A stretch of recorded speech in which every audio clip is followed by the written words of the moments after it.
Wake up, Juju. Time to go to work. All right, can we talk about wake up, I get it, I get it, wake up, I get it, I go with everyone saying I'm up next. It's not my fault that the vocals are gold, that making the haters so upset. My life is a movie, the way that I roll. They saying I'm goofy, but baby, you know I'm making everybody upset. Cause we the best, how we get wrecked, and I know we gonna get bread, we gonna get bread. We're gonna get bread, we're gonna get bread. We're gonna get bread, we're gonna get bread. What's going on, everybody? It's your boy Juju Green, aka Straw Hat Goofy. You're a movie guy, hopefully, and I'm sitting here with my boy Stony the Great, man. This has been a long time coming, and we're finally on the pod together. How we feeling, bro? I feel sensational, my guy.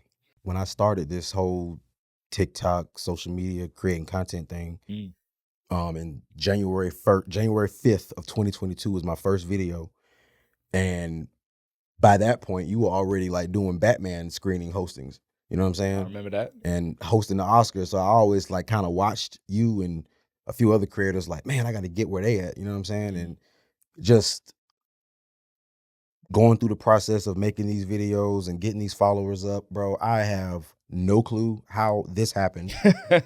You feel me? I have no clue. I say all of that to say this, just post the video. Yeah. Okay? Yeah. Just post the video, bro. You never know what's going to happen.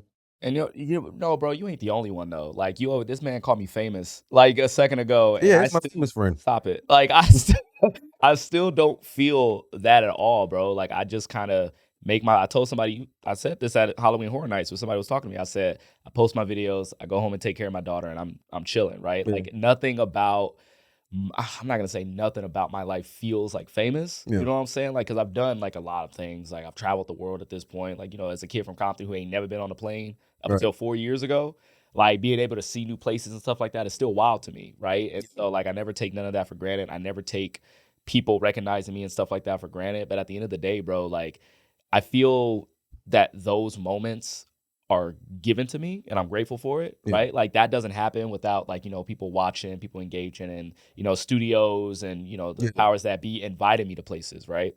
And so that's why I never try to get too high on it and I never try to be too low on it. I'm just kind of like right here. But the word like famous, like it just, I don't want to say it irks me. It gives me like a weird hit. Get the ick. I get a little ick. I'm like, not really, right? I don't even like calling people fans. Like, I don't really, call them fans. I just say like people who support, you know what I'm saying? So I just, I'm happy to be here, same as you. Like, I don't know how this happened. Like, I feel like a lot of where I'm at is just, I should probably do this, post a video. I should probably do this, start a podcast. I should probably do this, talk to Ryan Coogler just to let him know how I feel. You know what I'm saying? Like connecting with people. I think what it is like how it happens. Like, versus when you like back in the day, like you're a singer or a rapper, you go to like talent shows and you perform and then the studio exec sees you or they hear your demo tape and they bring you on and it's that kind of thing. But like when you get to a point where you can walk a red carpet based off your own channel and avenue. Like, I did all the work to get to this point, and the only thing I did was respond to an email invite that said, "Hey, come out." Cool. And now people be hitting you up like, "How do I get invited? How did you get invited?" It's like, it's like I don't know. I just literally made a video, and they emailed me, bro. I cannot tell you. Just by email. Yeah, bro. I really cannot tell you because the thing is like, and this is not to like, talk down on other creators, but not everybody gets the email. Yeah. And that is just as simple as that. It's just as simple as that, right? Like I remember this just happened, right? Because now I've gotten to the point where everyone just expects me to be at every red carpet that exists, which number one, can't be everywhere at once, right? Got to pick and choose those things. Obviously, there's ones that I want to be at, right? Like, but I never expect or nor feel entitled to be at those places. But at the end of the day, like, I don't like have a bunch of people on speed dial that's kind of like, yo, get me into this red carpet. Like, it's me. Like, you know what I'm saying? It don't work like that. And I feel like people who watch us do what we do, they want the result of what we do. But what we do is we put in the work and then things come to us as a result of the work that we put in. Right? We put it out, we wait, and then things come in that way. And I think people don't understand that. I tell people basically it's like you look at it the way animals hunt food, right? everybody thinks we're tigers and lions. They think we go out. We just go chase and hunt. Yeah. In actuality, we're spiders. We just lay the web and we sit back and the food gets caught. And then when the food gets caught, then we go get it. But you know, that's basically what we do. We just lay that web out, and that web is our work. That web is our knowledge of these films and these shows and these games, and we put it out there. Yeah. You know, and we just sit back, and if the studio sees that web and they like it, they might fly in and get caught. What's the biggest thing you got in your web? The biggest thing, like you were like, oh shit, I didn't think I was hauling. I was bringing in this. I didn't think I'd catch What about your Hulu thing? Yeah, I was just going to say that. Hulu, yeah. It was probably when I did that Hulu panel at the TikTok headquarters. It's cool being recognized by studios and third parties that work with the studios. Right. It's different when you get recognized by the platform that you create. That part. You know what I mean? Yeah. I'm sitting here in the HQ at TikTok headquarters, and I'm just like, wow, like TikTok invited me here. Yeah. To like represent them on a panel in front of like a room full of Hulu executives. And the funniest thing was, and I think this moment made me realize that you can if you just be yourself, people will love it if you're likable. And they played some of our content. It was me, young lady named Gabby, and young lady named Sydney. All three of us people of color, so that was cool. That was okay. They played some of our videos for the Hulu team.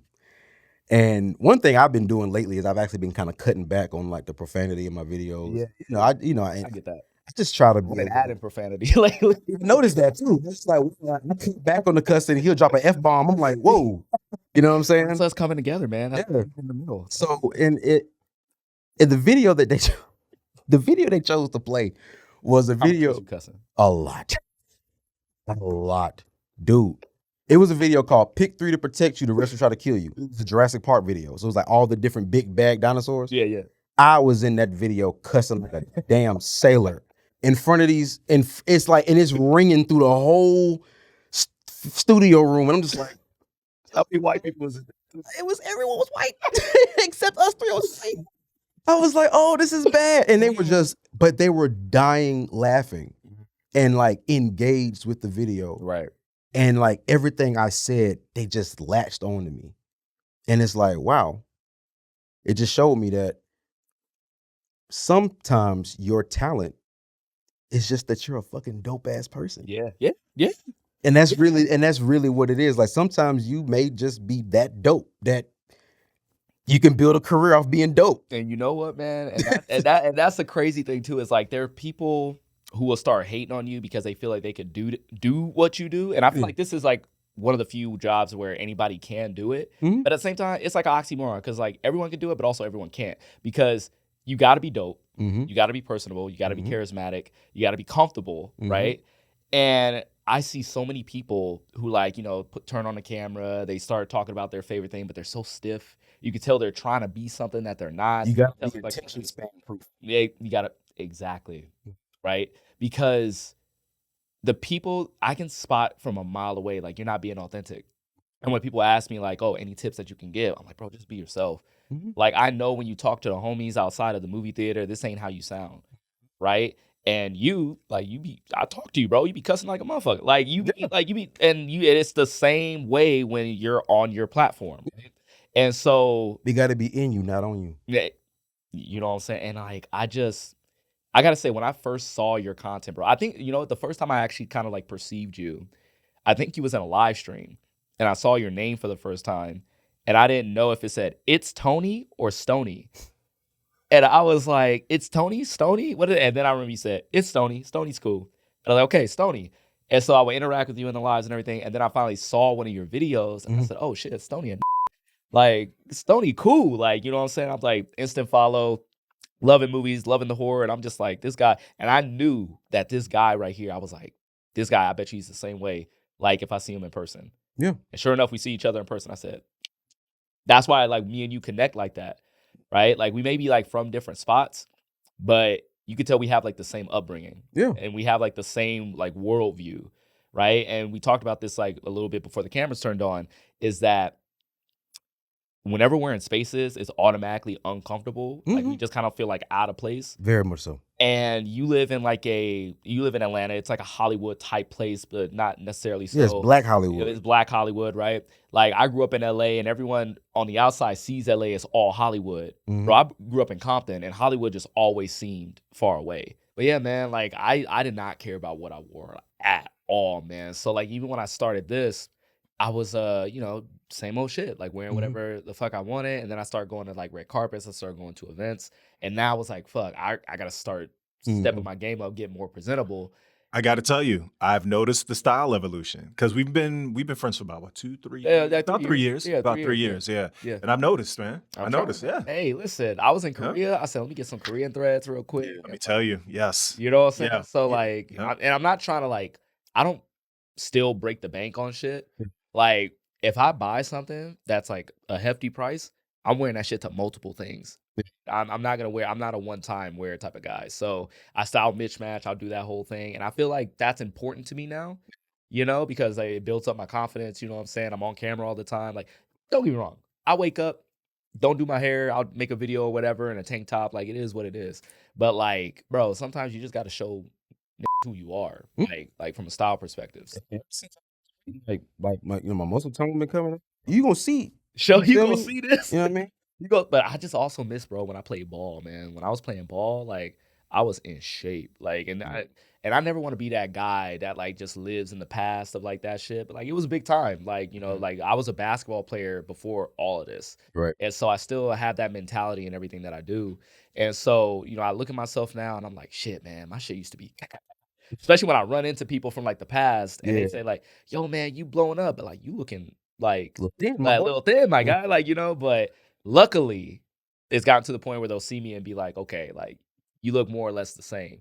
Like you met my homie Ryan, like, rocking with Ryan since like 9th grade, bro. And so like he keeps complimenting me and I'm like, that's the only compliment. Well, him and my girl, I'm like, these are the compliments that I care about because these are the people who like have seen me in all forms. You know what I'm saying? So, but also not to like jump on a bunch of different tangents, bro, but like we were talking about earlier how making friends in this space, shit's tough, bro.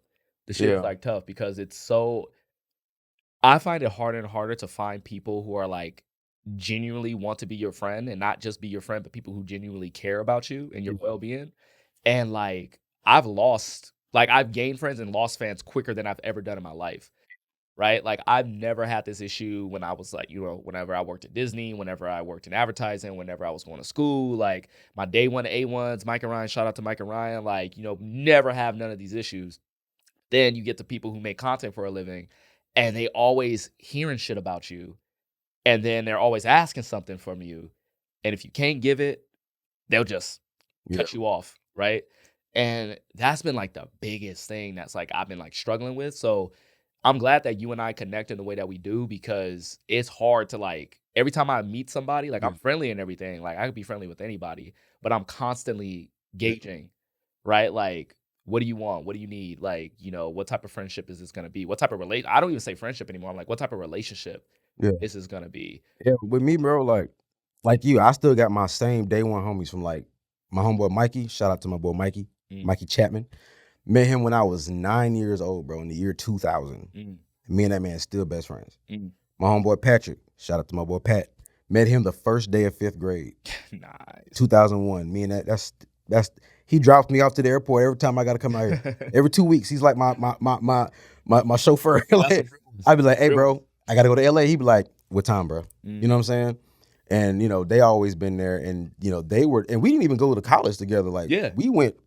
I went here, he went there, but we still stayed. Y'all still tight. And it's funny because when I started doing this, I felt like it kind of isolated me a little bit because I'm the only person from, like, when you go, because I went to HBCU, I went to Bethune-Cookman University in Daytona Beach. And when you go to an HBCU, it's such a tight-knit, like, community that even when y'all graduate, that's still your social circle. Right. You know what I'm saying? Right. And I was like the only movie buff out of the whole damn school. Like I didn't meet nobody else. Like I'll never forget when the Nightmare on Elm Street remake in 2010 was coming out. I was the only one talking about that. It seemed like I was the only one who wanted to go. Like I was like, hey, I said, hey, we should go see Nightmare on Elm Street. That was like, for what? I'm like, for what? What do you mean for what? You know the last time we got a Nightmare movie? Right. I'm like, bro, the last one was in like 1994. 90. And then after that, it was 2003 with Freddy versus Jason. What do you mean? Right. Y'all don't care? That's wild.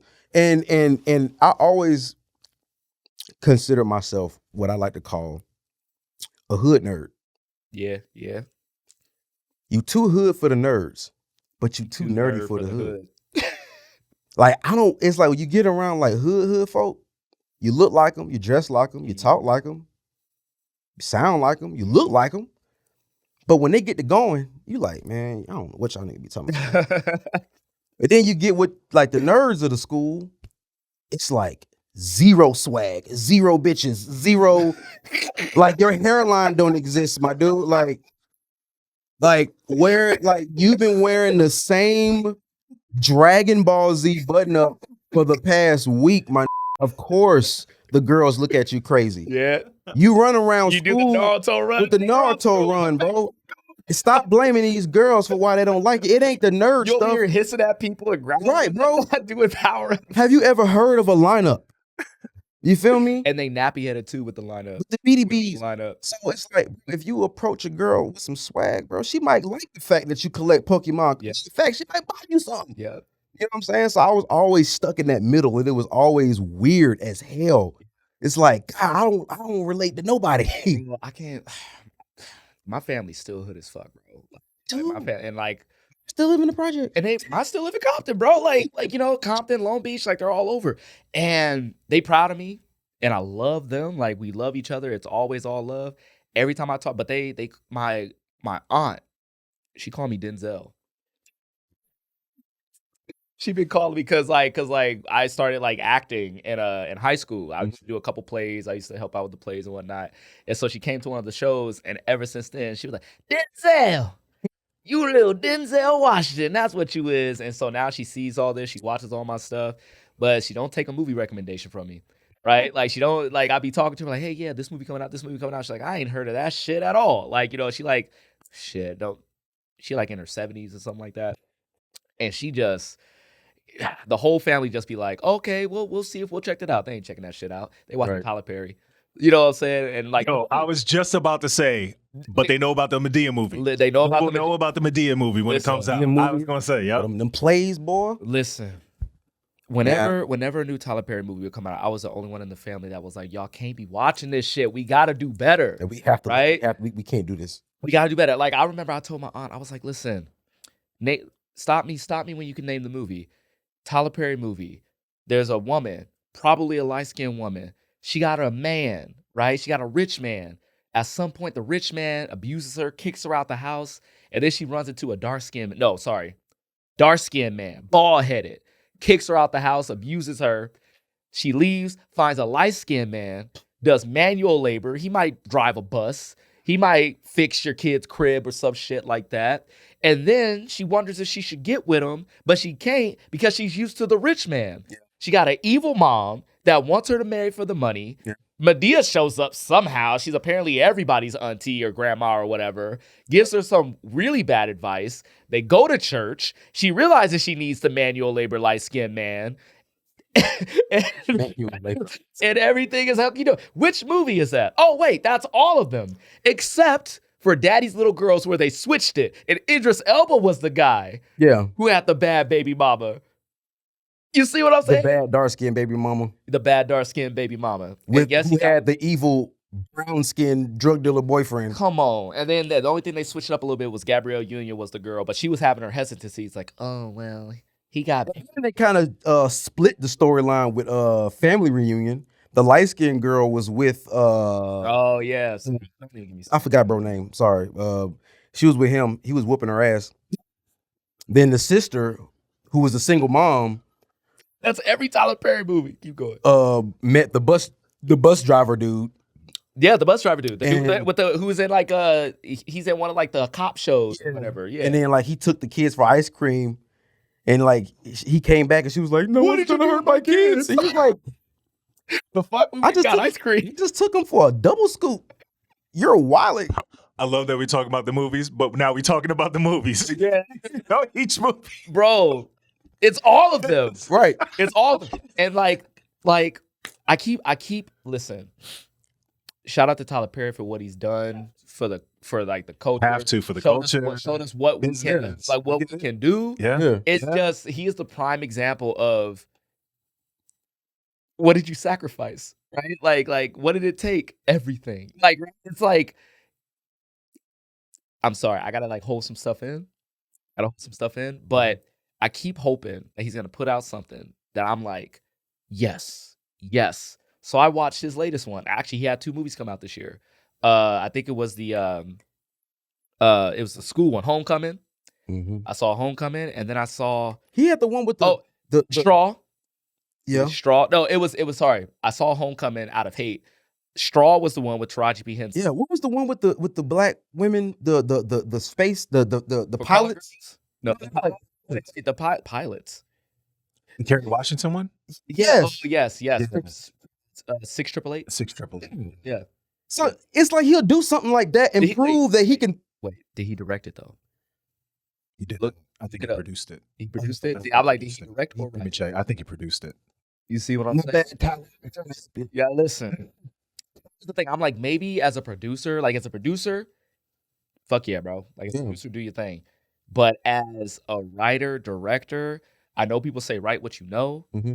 I think we're done knowing about what you know. Right? I think Tyler Perry it's going to be a very random comparison, but just he directed. He directed. He directed. Yes. Okay. So there we go. We let's give it to him.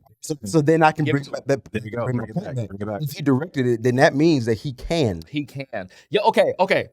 I know who Tyler Perry is, and I know you were about to make a comparison. He's Lil Wayne. He's Lil Wayne. Okay. Lil Wayne. I have a movie comparison. Lil Wayne, if he really wanted to, make a beautiful hip hop album full of complex lyricism, metaphors that we've never heard of, subject matter that's out of this world. But if you notice, Lil Wayne been in the game for all these years, and every single time he raps, he still says the same shit. Yeah. Right? It's a formula that works, right? And they don't want to deviate from that formula because deviating from that formula means taking a risk, and taking a risk means I might not make as much money as I normally could. So Tyler Perry, instead of taking those risks all the time, because there's effort that goes into like 6 AAA movies. Yeah. But there ain't no effort in Beauty and Black, Diary of a Mad Black Woman. There's no thought process behind that. This man said he doesn't have a writer's room. He just writes it himself. Yeah. Well, if you could tell he took a day too, like he'll write in a day and like just you could tell, like you could totally tell. Destination Wedding, those were the 2. Straw and Destination Wedding came out this year. I watched both of them. Straw, a little bit better. I'm gonna give it that. Straw, a little bit better. But that shit. So where do you have time to write all? Like what? Like he's like fucking Anthony Hamilton. Anthony Hamilton. No, he's not like Anthony Hamilton. Alexander Hamilton. It's a whole different thing. You could never be Anthony Hamilton, Tyler Perry. But so Straw, Destination Wedding, and then just out of hate, because I was like, how far does this rabbit hole of like not giving a shit go? He did The Homecoming, and that story featured a guy who comes home to his family, and he plays with the idea that maybe he and his friend that he's coming home with is gay, and so they get there, he comes out as gay, and they're like, honey, we knew that. That's cool. We love you for who you are. Okay, da-da-da-da. But it turns out the homie that he came back with is not gay. He's fucking his mom. And they basically be like, hey, you can fuck my mom, bro. Just treat her right. Okay, Tyler Perry. That sounds like that one, the funeral Tyler Perry movie, where the freaking like the son, like, okay, so one of the sons, the brothers, was cheating. Well, okay, so one of the brothers, his fiance was cheating on him with his brother, right? Okay. And the dad was cheating on the mama with another woman. Okay. And here's the crazy part. The dad was cheating on the mom at a hotel, had a heart attack, died. In the room next door was the son fucking his brother's wife. So they're double. But they didn't know that each other were there. That's like me and you in here doing the podcast, and like freaking Jason Momoa and Frankie are in the other room doing the podcast, and we walk out like, hey, I didn't know you were here. Like, you know what I'm saying? I mean, now I'm thinking about the son and the dad like walking out of the hotel room to get ice. They didn't walk out because the dad died. Why did he have to write the scene where they're doing it at the same time? Like, wait a minute. So was this Madea family funeral? Yes, 2019, if I'm not mistaken. 20. Yep. I didn't see that. Bonkers. Trying to see. That's why I've never seen a Madea movie, but straight through clips. Never made it front. Count yourself lucky. Diary of a Mad Black Woman was good. Like it was like a wave because you had the plays and they were adapted into movies. Family Reunion was good. I can't remember the ones after that, but there was a few that were like okay. But then you start to see the formula and you go, okay, like you got a thing for punishing Black women at this point. And like I just want to say that and I know he came out recently and was just kind of like, oh yeah, I like to depict women going through struggle. I like to depict women going through triumph. I like to depict Black women doing everything. But I'm like, but if there was a pie chart. Yeah, like Black women struggling would probably be 90% of what you portray. Like you threw Daddy's Little Girls in there for like the one little one-off. That's the 1%. You know what I mean? That's the 1%. And then don't even get me started for Color Girls. I know he didn't direct it. I'm sure he didn't direct it, but Color Girls is just. And then you gave us Acrimony, which was like a 50-50 split. And people are like, who's wrong? Was it him or was it her? And, right. Which, you can argue like people are having a conversation, which, okay, cool. For that. But the conversation off of this that I want to get into is I liken Tyler Perry to Adam Sandler so much. And I thought it was funny how Tyler Perry came out with his stuff and then Adam Sandler came out with Happy Gilmore 2. Mm-hmm. And full transparency, like my dumb brain enjoys Happy Gilmore 2, right? But as a big fan of Happy Gilmore 1, it's one of my favorite comedies of all time. Like 1A and 1B is Waterboy and Happy Gilmore. Like those are my shit. I think they're comedically like genius. Happy Gilmore 2 is just not that. It's nowhere near that. And I don't think it's a good movie at all. It's a dumb movie, fun movie to turn on to kind of like just enjoy. Yeah. But when you're really watching, you're just like, okay, this is kind of stupid. But I accept Adam Sandler for doing that, right? Which is, because it's just dumb, harmless fun. Yeah. He's putting his homies on. He's giving people jobs. And that Adam is capable of putting in a great performance. You want to talk about Uncut Gems. You want to talk about Punch Drunk Love. You want to talk about this new movie he has coming out called Jay Kelly. Like he's being praised for that as well. Like Adam Sandler's got it. Fucking Hustle. Like Adam Sandler's got it. I would even fucking put Longest Yard. His performance in Longest Yard is really good. One of my favorite Christmas movies, 8 Crazy Nights. You see what I'm saying? Look, you know what I'm saying? Like I like 8 Crazy Nights. That shit. I love that movie, bro. Oh my god, I was just watching it like recently. It's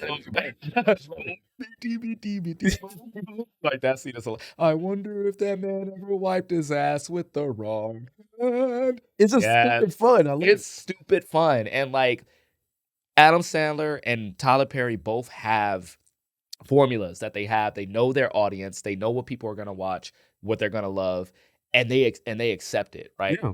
And with Tyler Perry, I just have to accept that because every time I talk about one of those movies, they say, "Hey, man, like it's McDonald's. Yeah. It's McDonald's to movies. Like it's easy. It's like what's motivating him to stop because people still watch it. People are watching people it. Still watch it. And I just feel like if Tyler Perry made something like a Uncut Gems, like more Uncut Gems, more Punch Drunk Loves, more Longest Yards, I would be a little bit more forgiving. But I think I'm not as forgiving because he's a Black man. And because, I have a daughter, I have a mom, I have a I've been raised primarily by women, bro. Like, my dad was in prison for much of my life. He just got out 4 years ago, right? So, I've been surrounded by Black women. So to see this time and time and time and again, I'm a little sensitive towards it, and I can admit that I'm not going to be as hard on Adam Sandler because of that. Because it's okay, but what are we doing here? Imagine me, what I'm up in the South with a church background. And as you know, Tyler Perry movies, church Christian, that church background is big. It's big. And not just that, but my dad was the only male I had in my life. Everybody else was all women. Just my dad. Just him. Yeah. So I had one source of male guidance, but a ton of sources of female guidance. And again, growing up in the South in that church environment, and there were no other men around. So you grew up hearing those stories about your granddaddy leaving your grandmama. Or why you ain't seen Uncle Charles in 3 years. And then you go turn on these movies and once again, you see men leaving the woman and those women finding that solidarity in the church and you seeing it in real life. it kind of makes you think it's okay because it's like, oh, he's just telling the truth. This is just reality because I see this every day. But it's like, just because you see it every day, does that make it okay? And does it have to be force fed to you in a form of media that's going to make him rich? While it continuously perpetuates the same exact cycle of black man horrible, black woman victim, new black man good, black woman safe.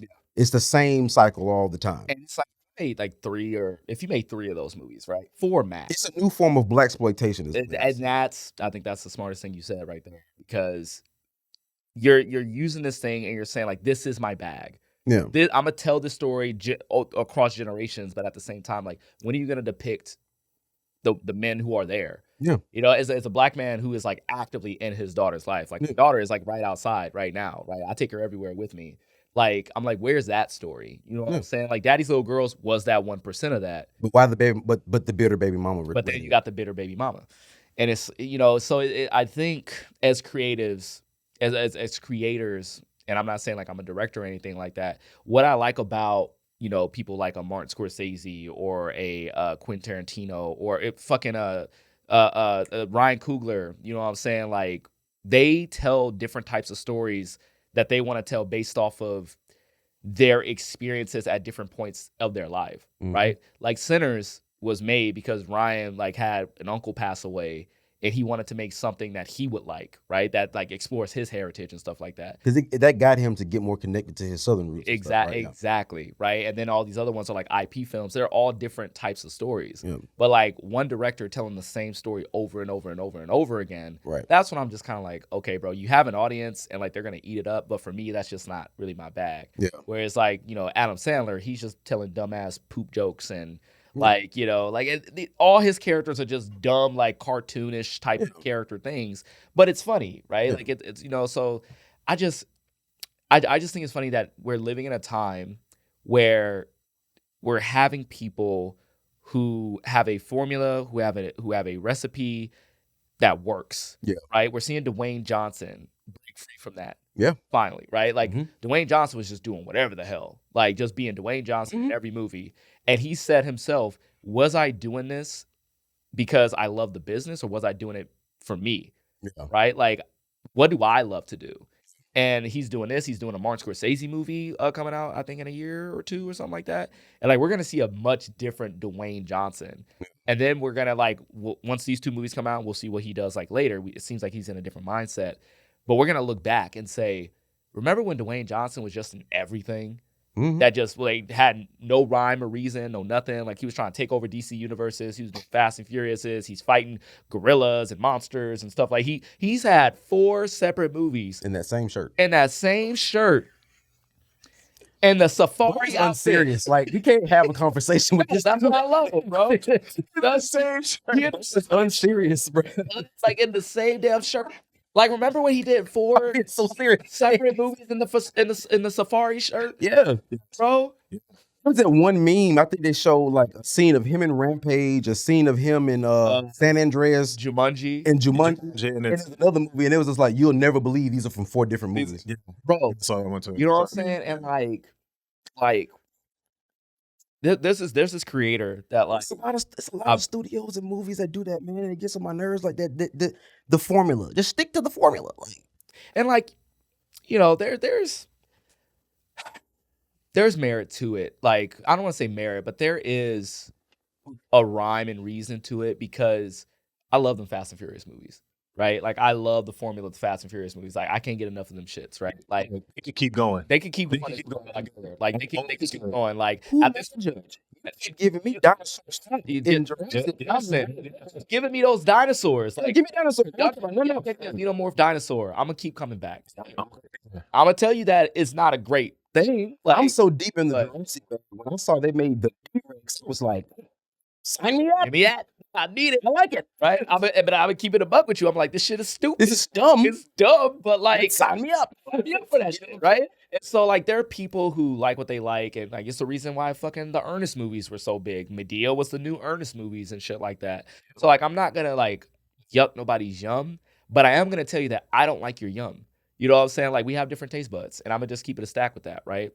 But like, there's this creator that I follow. I recently started following him. His name is Jamal Bakar. I believe I said his last name correctly. I met, bro. Yeah. He's a British dude from across the water. But super intelligent dude, super smart. And he had this video where he was talking about trying to remember where it was, because I don't want to get this wrong. But he had this video where he was talking about creating okay, this is what it was. He was responding to the Mr. Beast crash out to Caleb. I can't remember the last guy's name, but his name is Caleb. His first name is Caleb. He's an actor, podcaster. He was number 7 on Time's 100 most influential creators list. Mr. Beast was like number 9 or some shit. And Mr. Beast like crashed out and made a tweet saying like, "Oh, who did I piss off at Time? Like, how is this guy more influential than me?" And da da da da da. And he put it perfectly. He said, "Mr. Beast makes noise. Caleb actually has an earned voice, right? When he speaks, he earns the attention of people, right? And that's what influence is." He's like, and he's like, Mr. Beast, not denying the empire that he's made. Like, he has a candy, he has a fucking show on Prime Video, he has like, he does good for people, he cures blindness, all that shit. But at the end of the day, like, it feels all empty because it just feels like noise. He's just jumping in front of people, and people are saying like, "Okay, yeah, I'll watch it. What are you doing?" Whereas Caleb, when he speaks, you stop. Yeah. And that's real influence, right? And like, you could tell like Caleb doesn't necessarily seeks out influence. He just has an influential like voice and cadence and presence to him. And so I feel like when it comes to movies, like going back to Dwayne Johnson, for the longest time, Dwayne Johnson was just making noise. Yeah. Right? He wasn't earning our attention. He earned it back in the WWE days and when he first started out because, he's charismatic and everything. But after a certain while, it's like, okay, but as an actor, you're supposed to like show us your soul through like performance, right? And Dwayne is finally realizing that, which is why he got that 15-minute standing ovation at Venice. So, and we see that we can apply this to everything, right? The MCU. After Endgame, they were just making noise. Yeah. Right? Like there was no rhyme or reason for what they were doing. They were just putting it out because they knew the fans were going to do it. But and that was really tough too, because it was a tough watch. I call 2022 on TikTok was very interesting.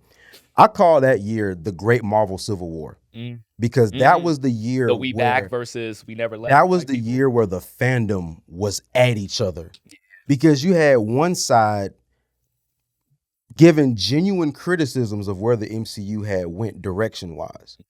And then you had the other side that was so blindly loyal to the MCU that anything Marvel put out, they were on board with it. And they were calling the people who were saying like, no, something's off. They were calling them crazy. Like I seen guys getting almost pushed off the platform simply for saying, "I'm not really that big of a fan of She-Hulk." You're a misogynist. Whoa. I just said I don't like this show. The CGI looks terrible. Why? Now I hate women? Can I say something? Sorry, Mom.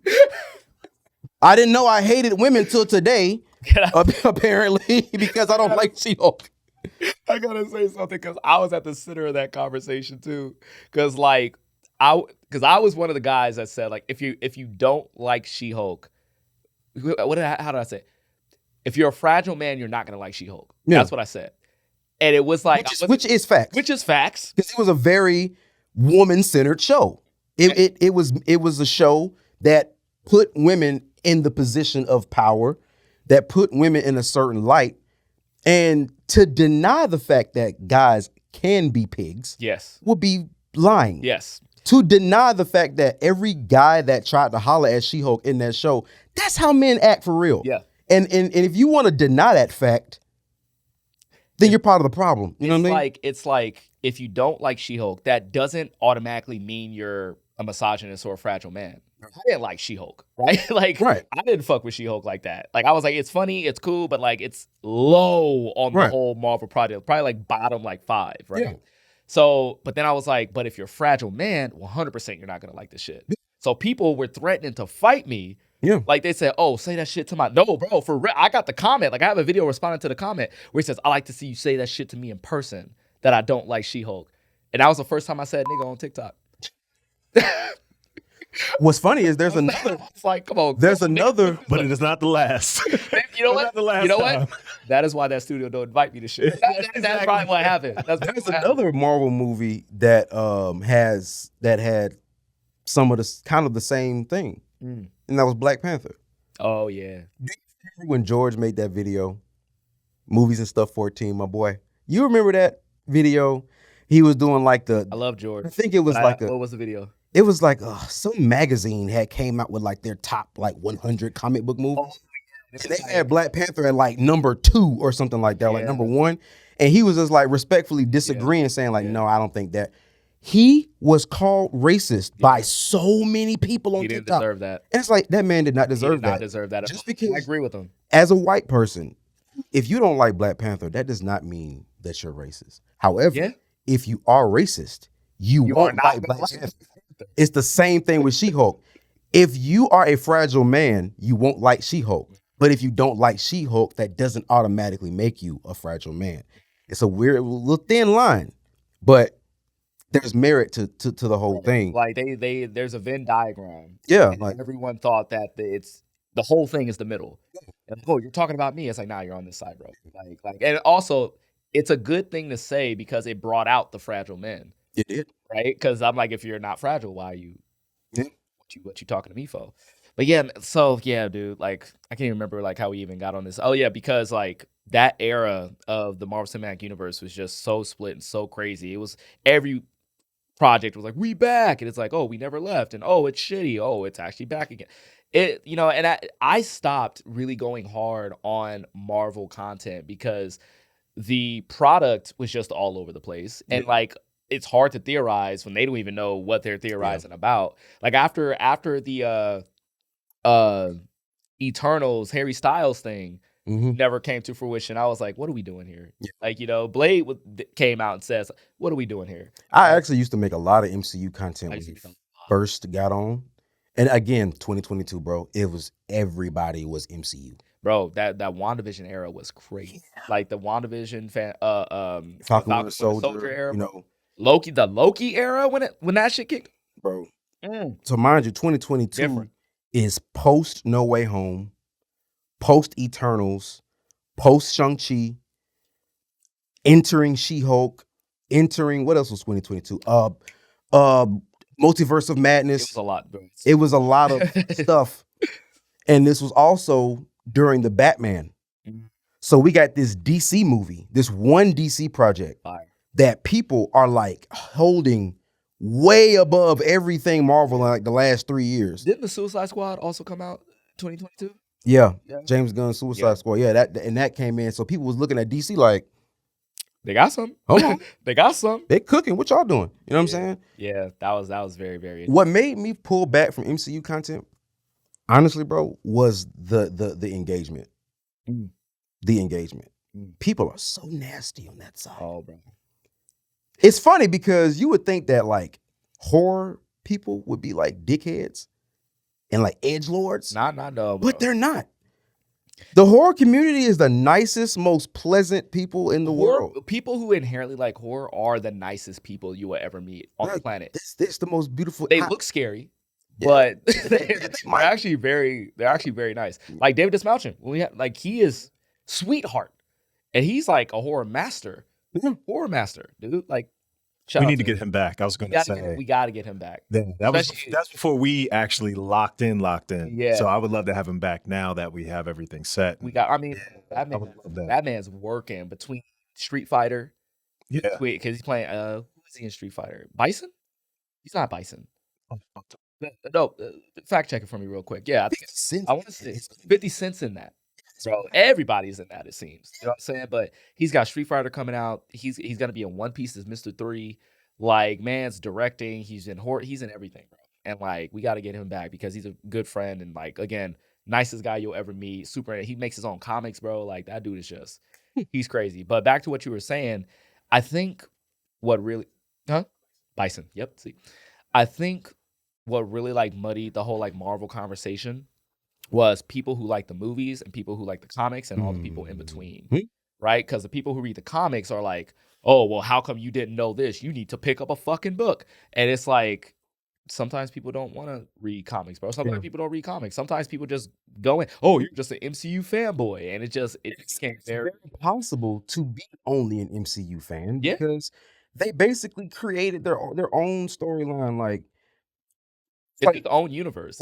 It's hard to talk comic accuracy when it comes to the movies, and it's funny because comic accuracy will get praised in a movie, but when they deviate from the comic accuracy, it gets praised if it's good. But if it's not favorable, then they'll complain and say, that's not comic accurate. Yeah.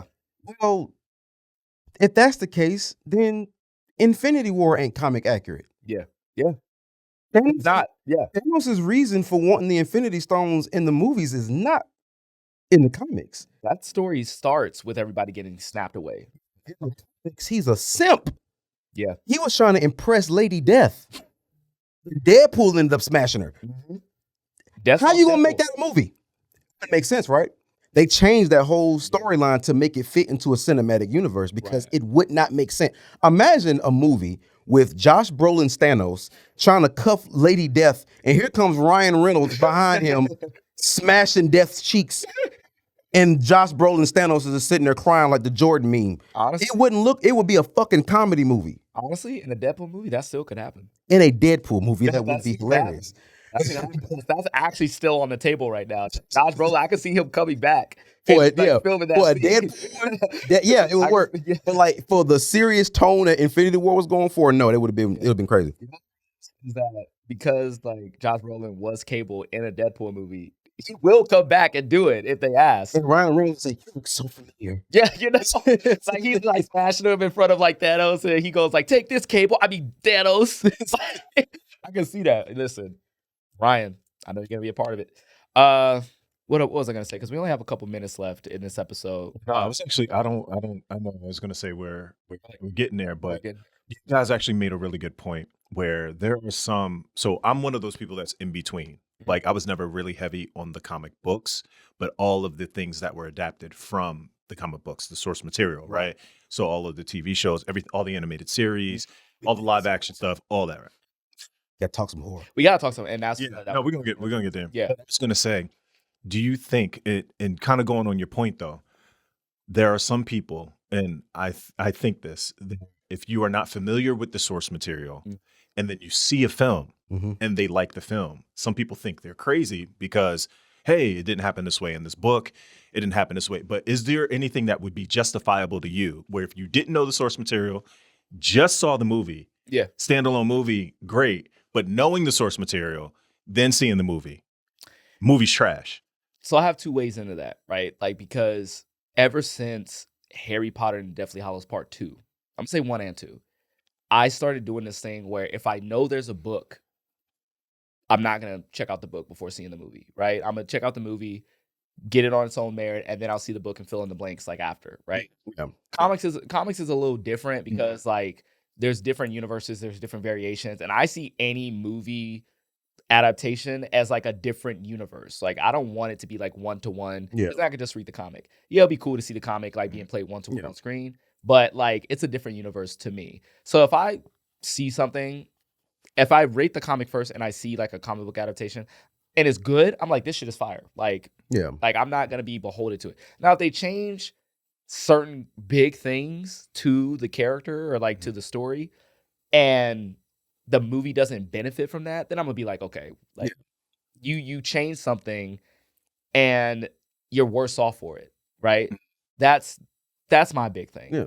And people give the MCU a lot of crap, especially when it comes to Spider-Man. But y'all have to admit, bro, the fact that they completely obliterated Uncle Ben's storyline and still somehow made it make sense, that's impressive. Yeah. Because there is no Spider-Man without Uncle Ben. Yeah, that was my number one complaint. But they made it happen. You know what I'm saying? Yeah. So regardless how you feel about it, you got to give them a little bit of credit. They make that shit work. It's his own thing. Like there's comics where Uncle Ben is still alive. You know what I'm saying? Like, you know, how and then he becomes Spider-Man and how he is and stuff like that. So it took me a minute. It took me until like No Way Home to be like, okay, maybe we didn't need Uncle Ben. I would have liked to have had an Uncle Ben moment. Yeah. But, you know, at the end of the day, they're still good movies. Right. So like I don't try to be so like precious of the original source material.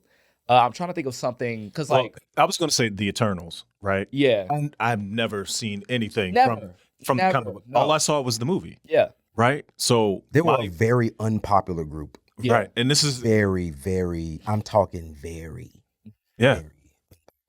Yeah, and I didn't read any comics on the Eternals or anything like that at all. So like I had nothing to base it off of. But even then, I like the movie for just certain reasons. I think the cinematography is great. I think the scope and scale of it. I was going to say, I think the cinematography was amazing. I think it's one of the best looking. I think it's one of the best directed in the movie. Yeah. Close out. Like Close Out. I think it's one of the best directed. I say this all the time. I loved how it looked.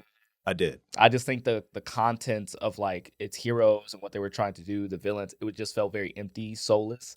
Like the villain Crow was just useless by the end of it.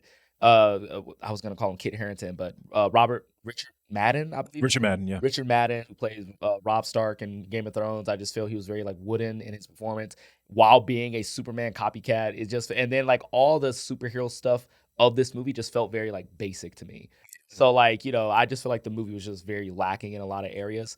Not because like, oh, they changed some stuff from the comic. I don't know what they did in the comic. It's just on its own. Yes, I have no frame of reference. Like that. All right, but so let's go horror though. Yes. So I can't believe I didn't even ask this question yet. This is like the number one question that I always ask my guests. It's like I like to get to know my guests based off of the movies that like kind of like change their brain chemistry and like created the building blocks to who they are. Like it literally like permeates through their life and it made them who they are. So my question to you, bro, what is a movie that changed your brain chemistry? Just a movie. A movie. That changed my brain chemistry. That made me. It's actually two. Okay. That multiple's good. Yeah. They're not, and it's funny that they're not horror movies. Scarface and New Jack City. You told me about Scarface. Those two movies like showed me what it takes to get what you want, but also knowing when to chill out before it goes too far. And I think that's the overall message of both of those movies. Do what you got to do to get where you got to get. But when you get there, take care of it and don't fuck it off. You know what I'm saying? Yeah. Because like Tony, he had everything, but he couldn't let that booger sugar go. Yep. And he let that power get in the way, and he ended up squander all of it, gone. That's the story of Breaking Bad right there. Same thing with Nino in New Jack City. It's like there's always that mishandling of it when you get to that point, right? And that's something that I always keep in mind, especially now, like with what I'm doing now. Like, when I first started making videos, bro, I was working at a call center, bro, like working from home, and I actually got fired from that job because I got so wrapped up in making content that I was like editing videos on the clock, bro. Wow. I'm like stopping work to like film content. And eventually my numbers started to slip. And this was before I was even monetized. So I was like, I gave it up. I gave up my income for something that was giving me no income. Was that like a conscious risk that you was doing? Like, I gotta do this like at risk of my job, or did it just happen and you were like, well, shit, I got no job now. I have to. One thing that I realized is, I was diagnosed with ADHD. So like I take Adderall and all kind of stuff. This is before I was diagnosed, before I was medicated. And if you know anybody with ADHD, they'll tell you that we work on stimulants. I cannot fake passion. I cannot fake interest. I cannot fake knowledge. I just simply cannot fake anything because it takes too much brain power to do so. And my mind only resorts to what's easy for me, which is the things that stimulate the brain. Fun things that are interesting, things that get my brain flowing. And that was always pop culture, media, movies, music. I can break down so many different things. My mind is a labyrinth of useless information. I've always said that. And it's so funny that when I got fired from my job, I was like, damn, I'm not monetized on TikTok. I'm not monetized anywhere. I need to get something going. So I ended up getting a job at Party City. I worked at Party City for 2 weeks, and I got an email from Hulu and FX about my first brand deal. They wanted to pay me $5,000 for one video. And I looked at that email, and I looked at my first check, half a check from Party City, and I said, it would take me 3 months, like 2-3 months to make this. That's great. And I get to make this in one video. Let's just say I never show back up to Party City. Yeah. And that right there was my Scarface New Jack. That was my Scarface Nino Brown moment. That was my, the world is yours. That was my, this, you know what I'm saying? Yeah. Like the world is yours. What are you going to do with it? This is the opportunity that you didn't know you wanted. Because when you first started making videos, when I first started doing it, I didn't know what I was doing. Which is fun. Then it became a thing. And then that thing became more of a thing. And there's a lot of moments that I've had recently where I've had my Tony Montana moment, where I'm like, yeah, I'm that, I'm the shit. Look at what I'm doing. I ain't got building. Yeah, look at what I did this. I ain't got to I ain't got to deal with nothing I don't like. This is stupid. I ain't got to listen to that. But then I always got to remember, no. Chill out. Be humble. Because remember, you are one flagged video away from your shit being gone. Shit, one flag video, one Trump banning, one fucking. You feel me? You are just, and you don't want to get so high on your coke mountain, and then you wake up one day and the app gone, or somebody then reported all your videos, and hell, recently I lost my Instagram. Like, yeah, I remember. Yeah, my Instagram got suspended, bro, back in like May. Yeah, like 2 weeks. Thank God I got it back. You know what I'm saying? But yeah, I would definitely say those are two movies that changed my chemistry, because you watch them come up and you watch them get to that peak, and then you watch it all go to hell. And it's just like, nope, I want to get to that peak and I don't want to fall off. Right. I want to always make sure that I treat people right. I talk to people right. I connect with people the right way, that I'm genuine, that I protect what I built, and also that I help people. You know, I help people. Yeah. Like I got friends that owe me money right now because I've loaned them money. You know what I mean? Yeah. Like, you know, I help my mom all the time. You know, I send my mom money, or I'll pay for a car note 1 month. Like, you know, I try to make sure that I call it, they say aura farming. I'm karma farming. I like that better. Aura farming. Yeah, like I make sure that I make sure that I am as good of a person to people that I care about as I can, because that's how you create good karma. If you take care of people, people would look out for you and take care of you. The universe will see that you are doing the work to keep you where you at. You know what I'm saying? Yeah. You know, I get an email from somebody that say, hey, you know, we want to invite you here, even if I'm not getting paid, bro. I'll take my own money and I'll come out here. Yeah. It is just to show appreciation. Yeah. You know, because I don't want to get into that cycle of, I can't go, I'm not going to respond to the email. Right. No, I can't make it. Eventually, word going to get around. Can't invite Stoney, he ain't going to come. Yeah. Next thing you know, no emails. Because word ain't got around. No one sees you anywhere. They go to your Instagram. You don't have any events that you can be tied to. Yeah. So that's why I come out. I need my Getty, because that Getty, when it goes online, it's basically like a resume. This is all of what he's done. This is where he's been. Yeah. Obviously, he's not new to this space. He's supposed to be here. He's someone that we can bring. You know what I'm saying? Like, I try to build a good paper trail. Right. You know, with the images that I take at these events, with the content that I make about these events and stuff like that. So, and that's really why I wanted some management, because I felt like I had reached my personal ceiling. Yes. Like, I can't get myself no further than this. Like, I personally cannot take myself no further than just the guy with the phone. Yeah. That's all I can do. That's real. That's real. That's all I can do. I have reached that point. I can't do anything else. Like, that's all I can do. Yeah. So that's why I needed that management. So someone that could say, okay, you got yourself to this door. Now I can bring you through this one. You know what I mean? And that's pretty much. You go farther when you got people to help you out, man. Like shit, I had similar situations, man. And now, like, luckily I got like a good team. Like, obviously I made friends with my homie Ace of Spades. Craig was, his manager, and so like, he introduced me to this spot.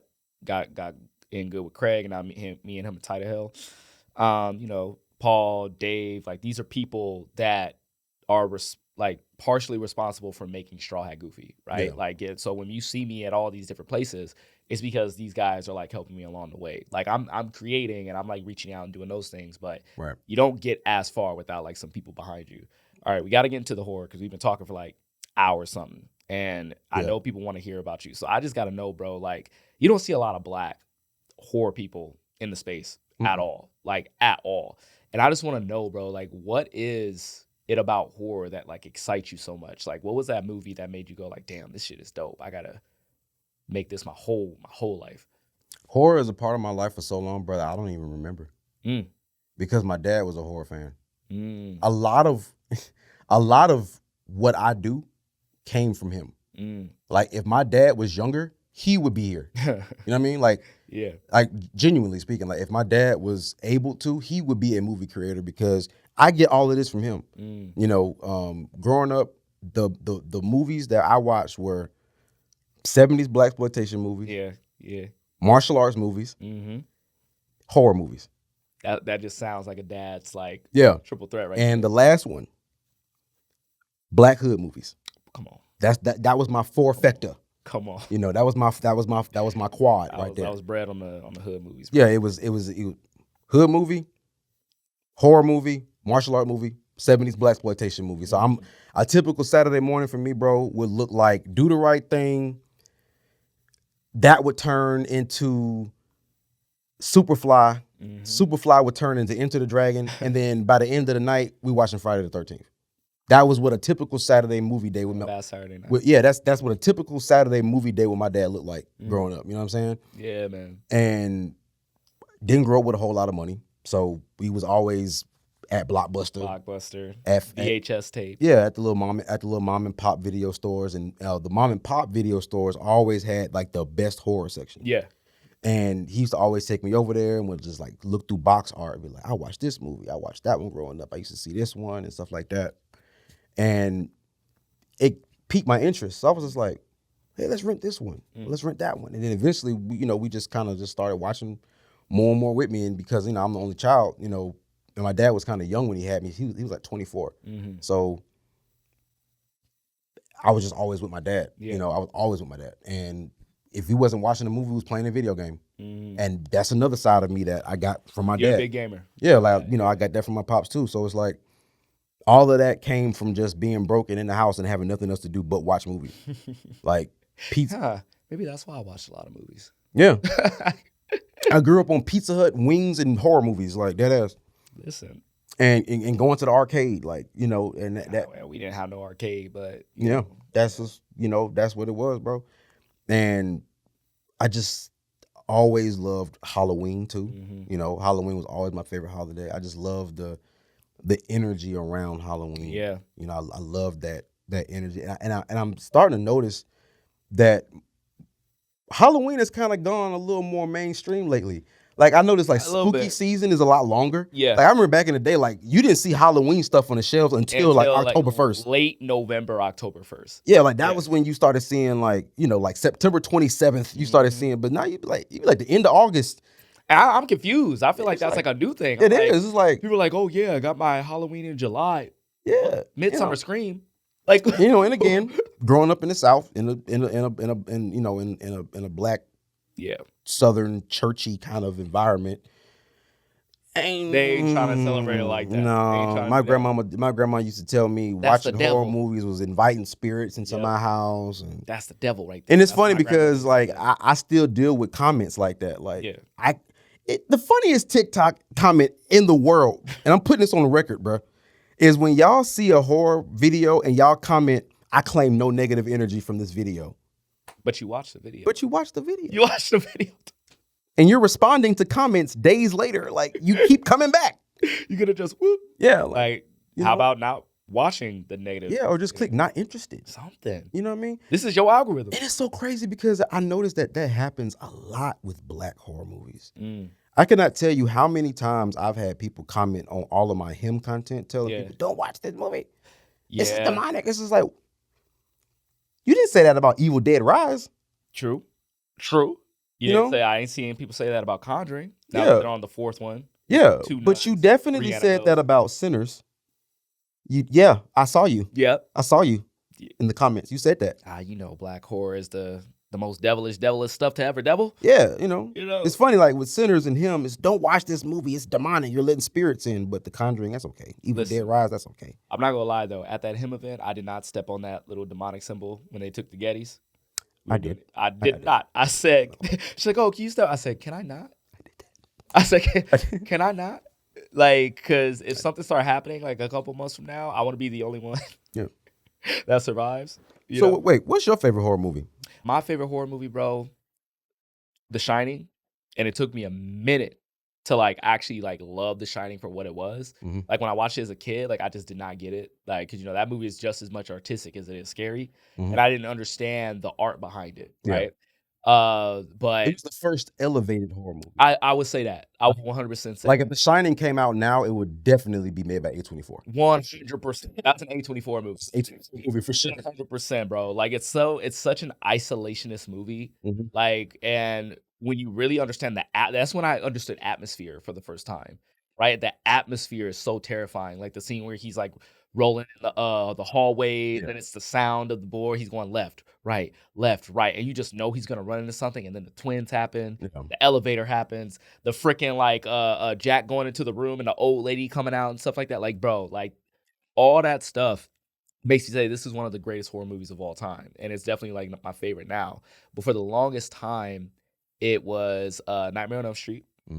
Nightmare on Elm Street. Like I don't think I really need to explain why. Like it made, like I didn't even not want to go to sleep as a child. It's like, damn. But then a recent one, Cabin in the Woods. Cabin in the Woods is fucking fire. 2012, yeah. Well, I was gonna say which one. Oh no, 2012. Okay, let's just make sure we're all on the same page. Back when Joss Whedon was like not a creep. You know what I'm saying? Like, because that one was only came out because of the success of the Avengers. Because they made that movie like what 2 years before, and they were basically releasing it to capitalize on the star power of Chris Hemsworth. So like when you watch Thor and Avengers, and then you watch Cabin in the Woods, both movies that came out the same year, Chris Hemsworth is clearly younger in that movie, right? But I just think it's so cool. I think it's a great subversion of like horror movie tropes. I think it's a great like breakdown and satire of horror movie tropes while still being a horror movie in its own right. Still being as gory in its own right. Like that ending is one of the best like third acts in like horror movie history, if you ask me. It's wild, it's bloody, it's crazy. Like it's funny but dark. Like the scene where Chris like jumps over the canyon and hits the fucking force field, bro. I screamed so loud. I was like, oh shit. Like I was like, and it's weird. Like it's weird that I don't get a lot of horror movies that like get that reaction out of me. Right? Usually I'll jump and I was like, oh, but that shit made me actually go, oh, like damn, like, you know. So yeah, I would say like Cabin in the Woods, bro, like is my number 3. Nightmare on Elm Street is my number 2, and then The Shining is my number 1, man. Those horror movies like really like that's your big 3. Those are my big 3, like when it comes to horrors. And even like Cabin in the Woods, like I know I could probably find like a better horror movie, I guess. But like I don't know. That's just, it's like when like Letterboxd asks you your favorite horror movies. And you're just like, oh, these are the ones that are close to me. Those are like the movies that are close to me. What about you, bro? Like I know you love some Hellraiser. I gotta ask you, like, what is it about Hellraiser that just? It's funny because Hellraiser isn't even my favorite horror movie. He's your favorite, like horror he's my favorite horror like character. Okay. What's your favorite horror movie then? My favorite horror movie is actually the 2004 The Grudge. And it's crazy because I've seen so many horror movies that are like light years ahead of that movie and like way better. The reason why that movie will always be my favorite movie is because I have yet to find a movie that terrified me like that one did. I was 13 years old, and I will never forget that experience being in that movie theater, being scared shitless. And it's because I'm American. I never saw Japanese horror. I never knew that they even made. And they're some of the best at it too. They are. Them in Korean and Japanese horror movie, chef kiss. So this is my first time being exposed to Japanese horror movies, because my only exposure to Asian cinema at that point was martial arts films. I didn't know they got down like that. So when I watched The Grudge and like this, the uncanny nature of her movements and knowing that she did all of that practical, like all the contortion stuff, all of that was practical. And it desensitized me from horror movies, because everything after that it's not going to be as scary as that. Yeah, it didn't get it. So it's always been like the spooky standard for me, and that's why it'll always be like my favorite one. What's your second? Yeah.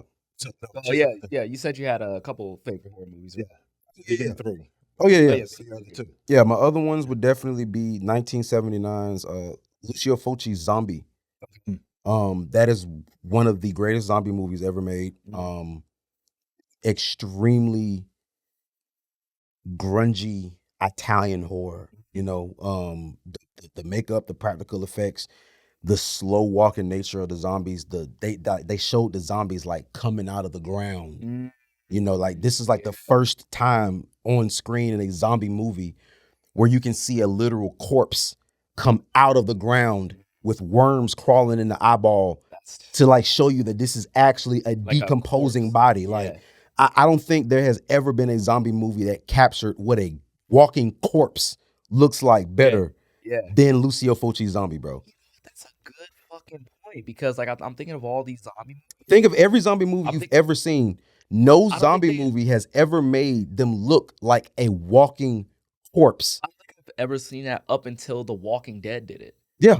The Walking Dead. Because I'm thinking of like Shaun of the Dead. I'm thinking of Dawn of the Dead by Zack Snyder. I'm thinking of Land of the Dead. I'm thinking of Day of the Dead. I'm thinking of the original. I'm thinking of all these movies, and it just seems like they're people with just like blood dribbling out of their mouth. Yeah, more so like infected. They're infected. I think that's the one. Yeah. They're just mostly infected, and I blame 28 Days Later for that.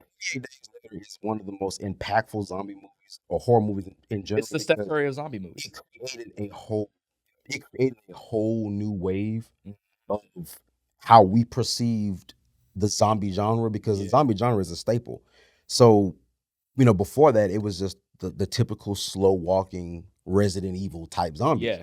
But even with those movies, like if you look at Dawn of the Dead, the original from 1978, they were blue. Yeah, they were blue people. Yeah, like they were like, you know, they were blue. But if you look at Lucio Fulci's Zombie, that's a corpse. Yeah. Like that's a dead body walking around. You know what I mean? I have one zombie movie that actually did do it. Scooby-Doo on Zombie Island. Which was terrifying. Yeah. Still is scary. Okay. It's not totally. It's in my top 4 favorite zombie movies of all time. I shit you not. 28 Days, Shaun of the Dead, Dawn of the Dead, Scooby-Doo on Zombie Island. I can't be mad. Those are my top 4, because those were actual corpses and they came out of the ground. You could tell they were like decomposed and shit. The fact that Scooby-Doo was willing to go there, first off, is like crazy. It's crazy. But yeah, what was your third one, man? My other one would definitely be. That's so hard. I watch so, because I have recent like lost in there. Yeah, like I have like multiple threes and stuff like that. Like, because like if I could do like my top 3 of like modern horror, would be totally different than like my overall. Until I do it across generations. If I did like overall like a cross, bro. Like, that zombie one though is like is a good pick. I'm gonna have to watch that. I haven't watched it, bro. It's freaking fantastic. Yeah. Howling from 1985 is, in popular opinion, and I know when this clip gets released, there are going to be people that are going to call me crazy. That's the record. But I'm going to look directly in that camera and say this. The werewolf transformation from the 1985 movie The Howling is better than American Werewolf in London. I was going to say better than American Werewolf? The only people who disagree with that are people who ain't seen it. I haven't seen it. It's much more terrifying. It is much more terrifying. In American Werewolf in London, it was in a brightly lit living room. Yes. Right? Yeah. Look at the zombie. Look at the werewolf transformation from The Howling. He has this woman trapped in a corner in an abandoned hospital. It's dark. and she can't go nowhere. She's defenseless, and she's watching this man literally boil at the face, like his face is boiling. Ooh. You see the nails drop. It is the most dreadful transformation ever put on screen. Okay. And people hype up the American Werewolf in London one because it's the popular one. Go watch The Howling and tell me I'm lying. Okay. I just wanted to say, I'm not saying no. Do it. I'm not saying no at all. I'm passionate about that one. Yeah. Because I've had to argue with people about that for years. And I'm not going to argue. I'm going to be excited to see this and be like, bro, okay, like. The Howling easily has the best werewolf transformation of all time. Because I think like that American Werewolf one, it was like seeing like the nose the snout come out and the legs like grow and like coming out. The practical effect in that was crazy. Mm-hmm. And like that's what, like when I first saw that shit. The reason why I say the Howling one is the best one is because the American Werewolf in London one was a beautiful example of what the 80s could do with those practical effects. Yeah. To me, that was a display. It was like it was like Thing level. Yeah, like John that was a display of talent. But was it really a display of terror? Wait, okay, so I was just about to ask you too. I was like, was it scary? Is it like the atmosphere and like the moment and the transformation which makes it better, or because just we have to remember this is a horror movie. I hear you. So if you look at both of those scenes, which one is scarier? The brightly lit living room or the dark abandoned hospital room with this defenseless woman watching this towering creature transform in front of her eyes? Which one would scare the shit out of you the most? Okay. I see what he's saying. See, this is a conversation that I was having when I was like, and I don't want to get too far off topic here, but it's the same principle as when I told people that Luffy's Gear 5 transformation was more impactful and more influential to the story than Dragon Ball Z's Super Saiyan transformation. Yeah. Right? Because Super Saiyan maybe is more iconic. Nobody can fault that. It's a great transformation. Like out of all the Super Saiyan transformations in Dragon Ball Z, Gohan's transformation when he was fighting Cell will always be the best one. That's my favorite. It meant the most. That meant the most. Because this is a child and the world was it was up to him. Yep.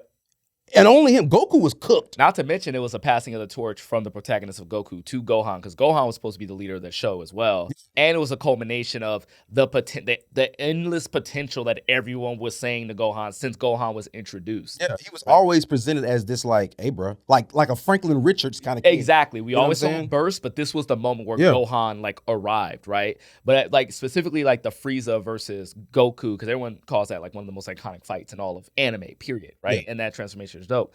And just to wrap this up, the Gear 5 transformation, for people who haven't watched One Piece, is impactful to the story because, one, the devil fruit that we've been sitting with for damn near 30 years now, that we thought was just a rubber fruit that allowed him to stretch, turns out the world government lied about it. It's not that fruit at all. It's the fruit of a god, the sun god Nika.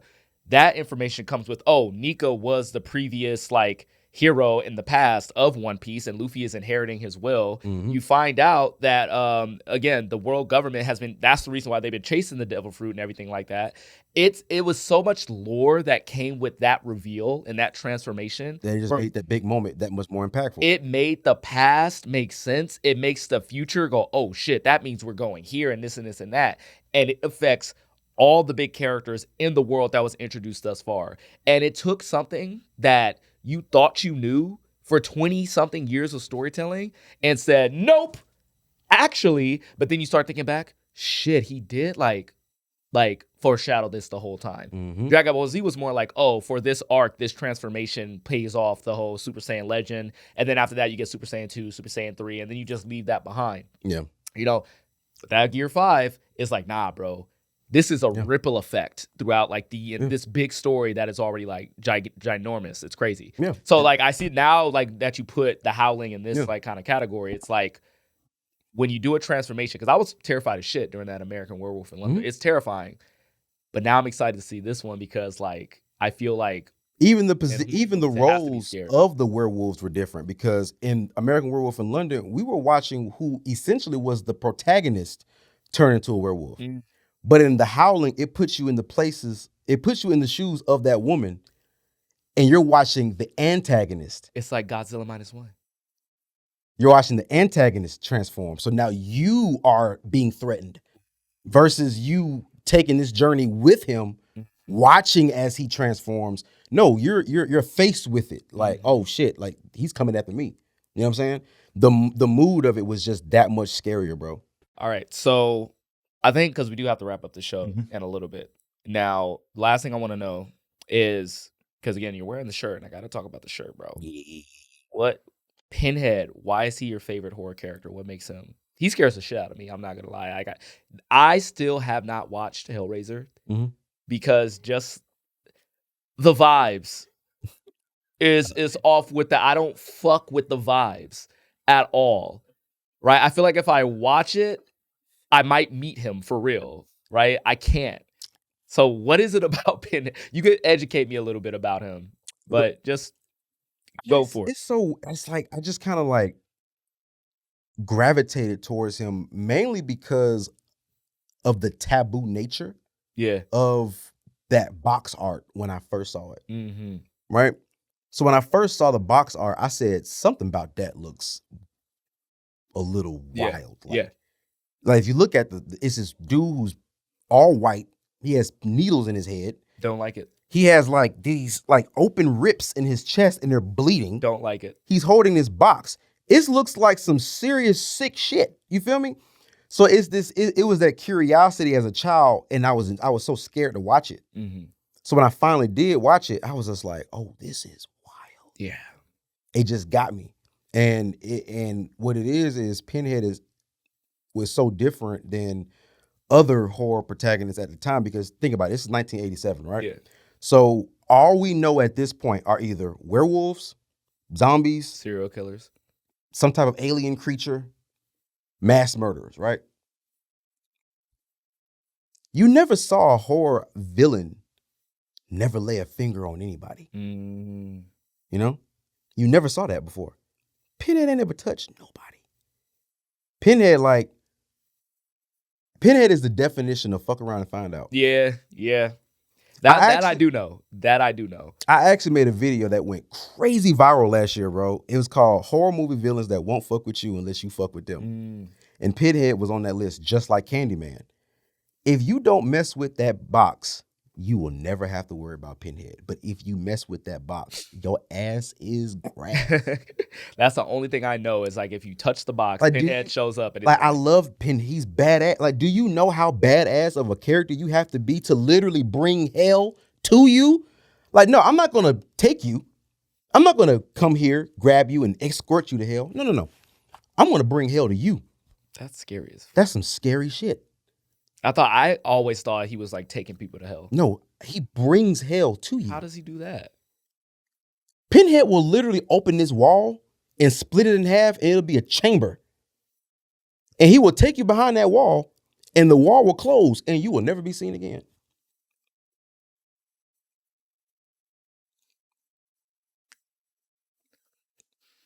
Can you fight back? And then and let's not talk about the bars. Wait, can you fight back? You could try. You could try? Does anybody win? You could end up like Frank. Who the fuck is Frank? Basically a freeze-dried brain cell underneath the floorboard that was only activated by his brother's blood. Does anybody win in Hellraiser? Pinhead does. In the Cenobites, yeah. What the what's the point of this? Is there any conflict? Like Pinhead shows up, people say, "Oh, we got to get out of here. I'll fight back." Does Pinhead say, "No, I'll get you someday"? They tried that around like the third one.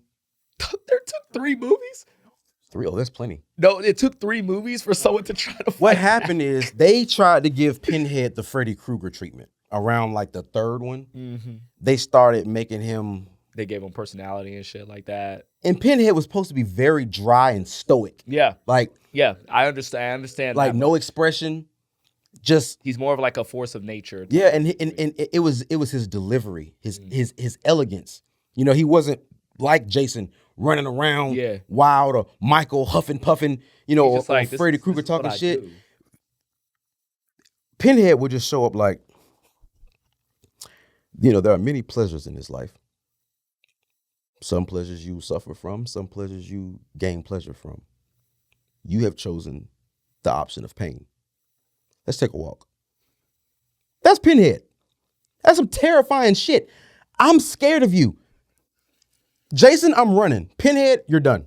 He's standing there and he's just looking at you. First of all, he has on a fucking dominatrix outfit. Yeah, I know that. With his nipples bleeding. Yep. I'm already terrified. Yep. Then it ain't just him that you got to worry about. It's the other Cenobites you got to worry about. The Chatterer, the fat worm dude with the shades.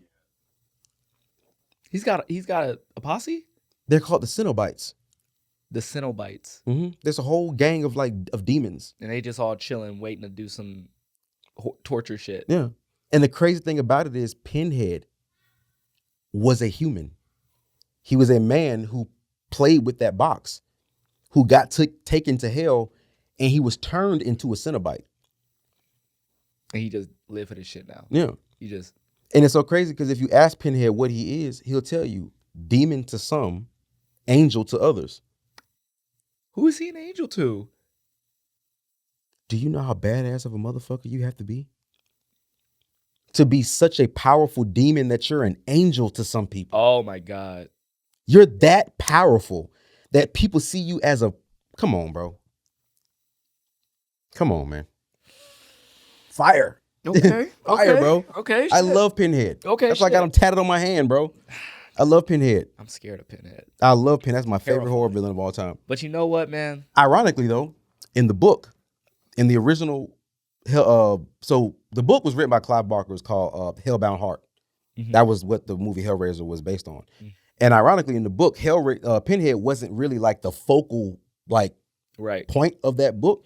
And he was actually described as, and I quote directly, an androgynous being with a feminine voice. Huh. So the 2022 Hulu Hellraiser technically was actually more canon to what Pinhead should have been. And it's funny because that got backlash. Why are they making it a girl? There they go again. They're gender swapping. They're being woke. And it's like, if you read the book, dumbass, you would know that technically should have been a girl from the beginning.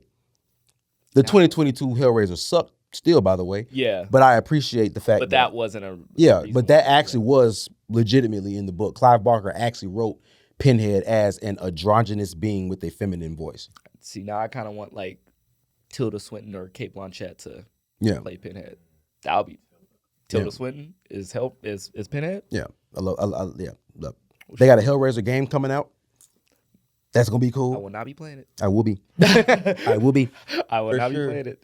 And listen, I don't fuck with that shit, man. It just seems a little too real for me. And you know what? Ooh, did they ever have a Hellraiser maze at Halloween Horror Nights? That is honestly, this is my first time going, so I can't tell you. Huh? Because they asked me. But I will say though, if they had a Hellraiser maze, that would be like woof. Yeah, we could talk about that on the show, like mazes we want to see on your show. Yeah. But we got to get to it. So now we got to end this episode of Get Wrecked with Stry Goofy. I think this was like a damn near 2-hour episode. Yeah, man. We're like certified yappers. Yeah, we're certified yappers. And we're going to yap some more. I got to get my daughter a snack or something real quick because she's been a good trooper outside. But, bro, thank you so much for coming on, man, and chopping it up with your boy, bro. This has been a long time coming, man. Yeah, man. We got a whole nother like 45 to an hour to go. Yeah, we're gonna yap a little bit more. You got yappity yap. Well, thank you so much, guys, for watching another episode of Get Wrecked with Straw Hat Goofy. Make sure you guys follow along on whether it's Substack, Spotify, Apple, YouTube, wherever you watch or listen to the podcast at. And again, as always, we got my boy Stoney the Great. Stoney, what do you want to plug yourself? Where can we find you? Hit me up on TikTok, Stoney the Great. That is Stoney_the_great. The is spelled with a THA. Got a backstory behind that. Mm-hmm. Instagram, Stoney the Great. YouTube, Stoney the Great. Yeah, I'm just basically Stoney the Great. Stoney the Great everywhere. Stoney the Great. Yeah. Stoney the Great, Stoney the Great, Stoney the Great. Well, thank you guys so much for watching. And as always, can I be your movie guy?